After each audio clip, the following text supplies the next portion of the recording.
Hey everybody, I'm Glenn. And I'm Jane. And we're an American couple, and if you've landed on our channel right here, you've seen some of the videos that we've done in the past. Long story short, we decided about 9 years ago that we wanted to travel. We really didn't have much to travel in, so we took our 1973 MG Midget that was on the side of our house, we cleaned it up, fixed it up, and we headed out. We did, and we tent camped all over the United States of America in small towns, which is kind of our specialty. We enjoy going to the smaller, more untraveled places.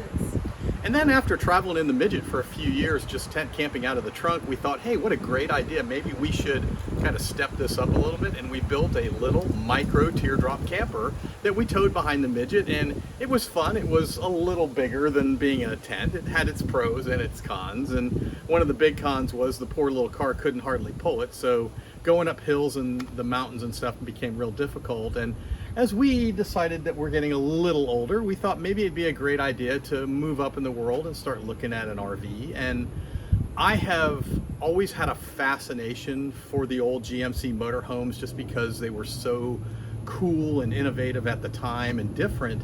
And it just really wasn't the right timing for us. And we figured we'd look around a little bit. And as we got closer to our retirement age, maybe we'd find something. And then one day on Facebook Marketplace, a GMC motorhome showed up for a really inexpensive price. I showed it to Jane. A definite project. A definite project. I showed it to Jane and she looked at me and she said, "Happy birthday." So we went out and looked at this and we decided to go ahead and pull the trigger on it, and we drove her home. So this is, or I should say her, this is Bernie behind us as it right now. If you're old enough to remember the show Bridget Loves Bernie, our MG Midget is called Bridget, so now we have Bernie, so Bridget Loves Bernie. If you don't get any of that, just forget about it. So anyway, so we decided that we wanted to go ahead and completely gut it, and Which we did. which we have done, and then go ahead and kind of rebuild it our way. It's only the two of us, it's not a family, it's just us, and so we could kind of cut and chop things up differently just for the two of us. So we started that process, and then about 9 months ago, I lost my job. So all of the cool extra things in life that you really like to do when you have extra money, those things become cool extra things that you can't do anymore. So this project, and unfortunately Bridget, which we were putting a new engine in, has kind of been put on a back burner. So we're starting to get the project back together right now, and we wanted to get some. He does have a job now, though. I do have a job now, yes. I wanted to get people that watch us on our YouTube channel to get up to speed of kind of where we are today. So we're going to go ahead and do a real quick walkthrough. Don't expect a lot. We're doing everything in this camper off of Facebook Marketplace. So Finds that we have found that we can either repurpose or just kind of update a little bit so that everything stays within our budget. that's been a big deal with us because I lost about 50% of my wages basically through the economy kind of falling apart a little bit. So we're still dedicated to this project, but we've had to kind of slow down how much money we spend on it. And we found that Facebook Marketplace, actually, to be honest with you, if you look hard and you wait for what you're looking for, you're probably going to find it. And someday we will get back on the road. Yeah, someday. This was originally supposed to be a 2-year plan. Yeah, we're going to push that one a little, I think. When we did our NG Midget, we kind of updated the Midget too. We changed it to a lot of more modern conveniences and things. And we got a lot of feedback from the traditionalists, and they were like, oh, you should never do that. You should never change the original and all that kind of stuff. And although I can appreciate the nostalgia of these things, and I'm sure there's people who feel that way about this GMC. They want it all to be exactly like it was originally. you know, some people are really still into the orange and green shag carpeting and all of that kind of stuff. But we wanted it to be a little bit more modern than that. Yeah, we wanted to make some changes. So as we go through, we'll show you what some of the ideas that we have in store for what it is. We are probably 25, maybe 30% through with what we are trying to ultimately get done with this thing, but I think we're going to get there.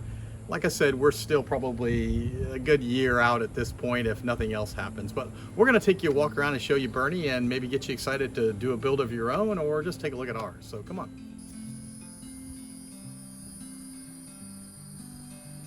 The outside hasn't changed much, other than the rooftop.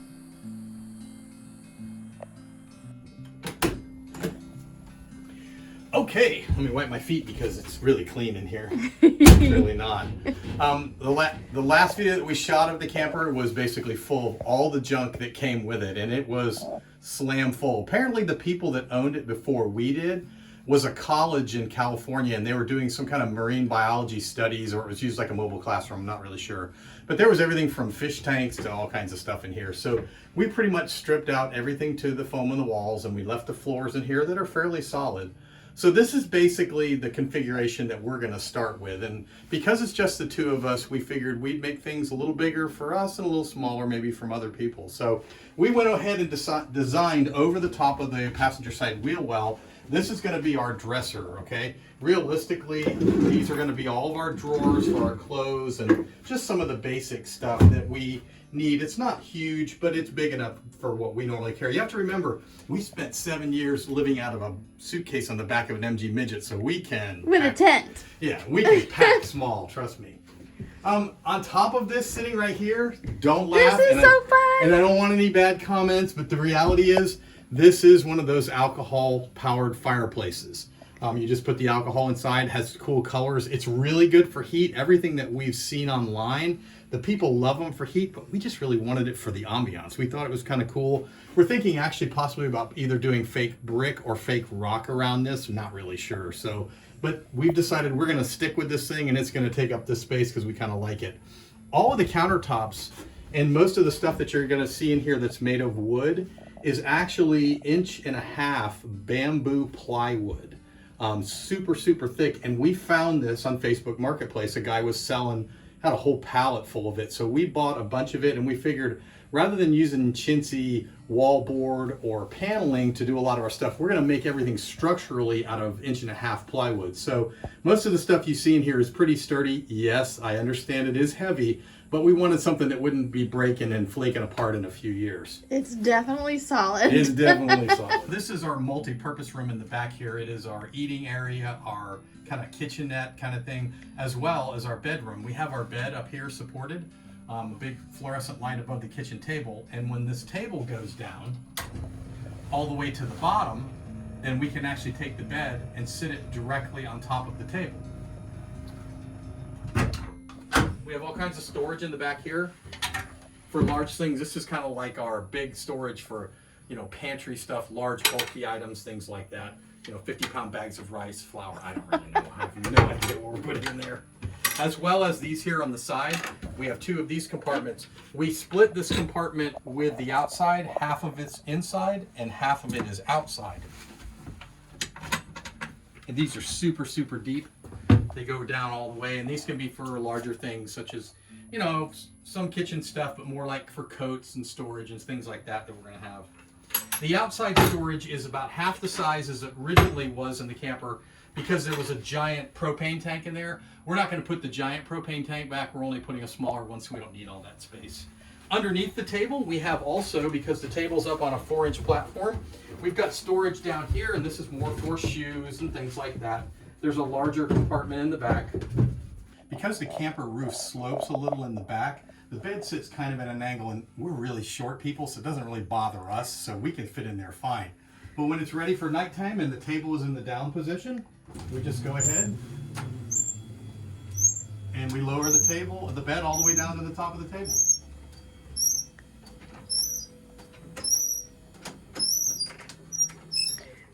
And that's our practice mattress to make sure that everything fits and everything works. Yeah, we didn't want to bring our good mattress out and get it all dirty during construction or anything. But this is going to be real practical. Unfortunately, we had to put a little step in because Jane can't get in bed because it's too high. I'm too short. It's hard to show that in the video, but actually it's a curved wall that he cut lots of slivers and made it so it could bend. So it's actually really a cool looking wall. This kind of gives you the idea of what that curve looks like. Bathroom. So our big boy toilet. That sounds funny. And our shower stall and the seat over there for the shower. We don't have the shower thing in yet. Oh, and the glass door is just sitting there right now, so it's not hooked up yet either. And we're still working on ceilings and things like that. So this is our kitchen. One of the other things my lovely wife wanted was a functional larger kitchen instead of one of these little tiny sink things. So she found this sink on Marketplace, and it's actually a large porcelain sink. This thing weighs 90 pounds. It's awesome. But we lift out our panel here, and we have this big, giant porcelain sink in here. A real sink. It's like a bathtub. I mean, it really is. It's huge. So it definitely makes cleaning up after preparing meals much easier. Underneath the sink, we're going to go ahead and put our water supply system, our little mini hot water heater. We're trying to decide right now whether we're going to do both gas and electric at the same time, or maybe just stay with gas. We're not 100% sure because we're going to do a lot of solar, but I'll talk about that later.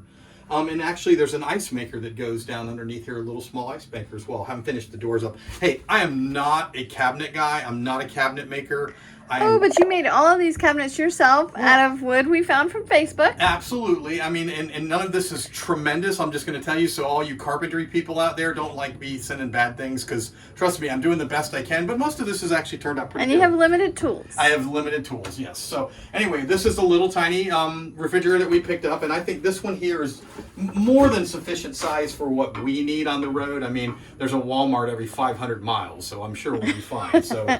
You know, if we're going to go boondock out for a while, we'll just live out of the giant pantry in the back or something. But, I mean, it's not super big, but it's big enough for us. I'm actually pretty proud of this because I've never done, you know, drawers and hinges and all the slides. And this thing actually came out pretty good. And we have 4 different sizes for Jane's pots, pans, all the different utensils and stuff that need to go in the kitchen. So this is pretty much her kitchen itself. And so this is our regular gas-powered stove. Once again, we found this on Marketplace. It was pretty close to new. Obviously, it wasn't brand new, but I don't think they'd used it a whole lot. So, and those of you that are used to the RV range, we did not understand that. We thought the whole thing was this big, but really it's only this big inside. So this will be fun. We didn't really plan on doing an oven in this thing, but I guess the more we looked at it, and if we're going to boondock a little bit more, it would be kind of a great idea, basically, to go ahead and have gas powered, you know, rather than trying to run everything off of electric. So, Jane's got her little storage container back here for long handle things like spatulas and whisks and all that kitchen stuff that I don't know a whole lot about. And then underneath here, we have basically more storage for pans and such. And all of our cabinets have the lift up on the bottom, so we can place things for storage that's actually in the kick space behind the cabinet. So underneath, all of them lifts up so we can put more stuff down underneath there as well. Just trying to utilize every square inch we have. And then the last little piece we have right here is a little spice cabinet, basically. So this will keep all of the wonderful spices my wife will use to make me tremendous dinners on the road. So the last thing in the kitchen was, because this camper is so narrow, there's not a lot of room for entertainment space. And I see there's windows everywhere. And there's windows everywhere. Which we love. But we see a lot of people on the road, they use a laptop or something like that. And we really wanted something a little bit larger. This space that's right over here, we actually have 2 recliners that we bought on Marketplace from an RV. These people were removing it to put a baby crib in. Wasn't that what it was? Yeah. It was. So we bought these, and they're like a year old. They're beautiful, but they kick out. The problem is when they kick out, the feet go like all the way to right here. So they're really big. So we really had no place to put a TV or anything. So we got thinking, what space do we really have? And we had 4 inches of wasted space that we decided to turn into this. And this is our 40-inch pop-up TV that rides behind all of the kitchen cabinetry. And we looked online to purchase something like this or to get a design, but nothing was small enough that would fit behind here. My engineering darling wife came up with the concept of, let's use a regular scissor jack that you put under the back of a camper. We attached a motor to it, and voila, we have a TV lift. It moves slow, but it works. It's a little slow. But considering from the center of the television, I didn't put it up all the way. Considering from the center of the television to where we sit in the chair, it's only 5 feet. So 40 inches of TV is plenty of space. Okay, so why do we have a air condition hanging out the window? Oh, yeah, okay. Well, if you didn't know it, we're actually in Florida. So most of the year, if you're actually in a confined space with windows and the sun is out, this turns into a Susie Bake oven. So our little air conditioner here, it kind of makes it serviceable So we can work on it during the day. Speaking of air conditioners, in the evenings. if you look up where the hole is where the original air conditioner was, it's no longer here. This is actually a piece of bulletproof glass. So this is an 1.25 inch piece of polycarbonate that we're going to place in here as a full-time skylight in here. So what about air conditioning? Oh my goodness, there is no air conditioning. Yet. Yet. What we're planning on doing is above where the fireplace is, we plan on putting an indoor mini split, and an outdoor unit is actually going to go on the bumper.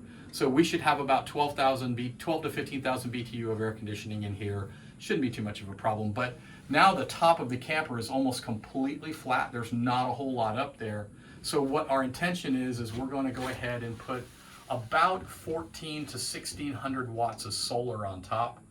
And with that and the lithium batteries that we're going to carry on board, we should be able to run our air conditioning for easily probably 14 to 16 hours to cover us definitely through any kind of really difficult nights. Because my wife's going to want the air conditioning on at night more than the day. We're not going to be here. We're going to be out doing things. You gotta go on an adventure. That's right. We're going to be on adventures. So we're only going to really live in here for dinner time, breakfast time, and nap, sleep time.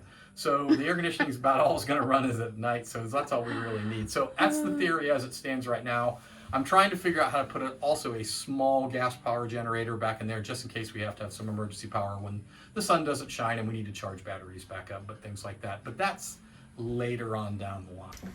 Okay, Glenn has given you the tour of everything we've been doing over the last year and a half.